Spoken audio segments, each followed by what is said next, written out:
Hello and welcome to Verified Live. We start with breaking news from the Middle East, where Israel says its forces have rescued a hostage in the southern Gaza Strip.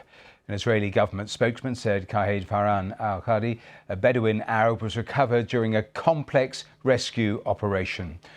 Well, these are the latest pictures of the 52-year-old being transferred to a hospital for further checks. His condition has been described as stable. Well, these are the live pictures coming to us from the hospital where, of course, the various family and friends have gathered, because these details only emerging in the last little while, and there'll be tremendous relief and joy for that particular family as the anguish goes on for the other 108 hostages still being held. The live pictures of this 52-year-old freed after so many days in captivity.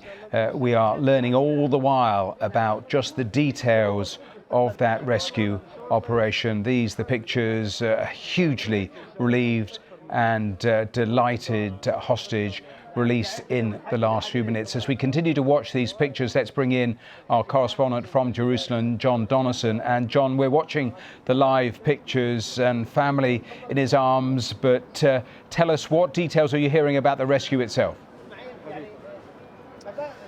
Well, the Israeli military has just given a briefing from their chief spokesperson, Daniel Hagari, and they didn't give too many details. That they said Mr. Elkadi was rescued in a complex operation carried out by the Israeli army and Israel's intelligence service, the Shin in the southern Gaza Strip. They didn't give an exact location, but they said that he was rescued from a tunnel. Now, Mr. Elkadi is a 52-year-old father of 11. He is a Bedouin Arab citizen of Israel, and he was one of 251 hostages who were taken in that cross-border raid by Hamas on October the 7th last year. You mentioned the joy for his family, and you could see it there. I saw his brother saying this was like a new birth in the family, and they thank God, just saying they were overwhelmingly happy. Some relief for Benjamin Netanyahu, because he's been under relentless pressure from the hostage families. You had that leak only a few days ago, which was very difficult for the Prime Minister. Yes, and actually, as we were just coming into work today, I was reading on the wires that there have again been protests today from hostage families who are blocking major highways in Israel because they believe that Prime Minister Netanyahu has not done enough to obtain a hostage release and ceasefire deal with Hamas. So this will be something that the Israeli government can get hold of. I saw the Defense Minister Yoav Gallant praising the forces that were involved in this operation. There are still between 60 and 70 hostages being held in Gaza who are thought to be alive, and around 30 or so more who are presumed to be dead, and their bodies still being held. So there is enormous pressure on still for Mr. Netanyahu to get those remaining hostages out.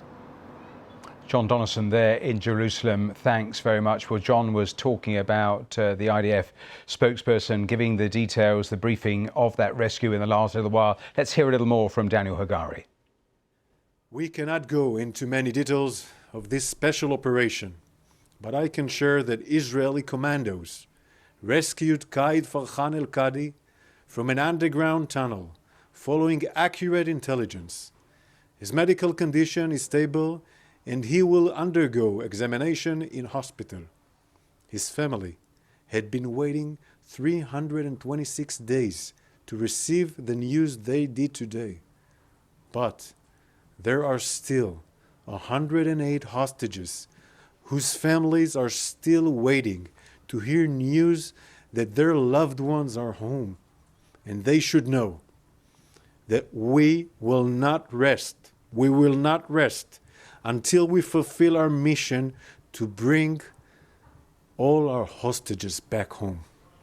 Well, that was Daniel Hagari. Just a clarification, those pictures we were showing you, the live pictures a moment or two ago from the hospital, that was his brother there with one of the family. So those pictures of the joy of the family, but the 52-year-old in there currently undergoing checks.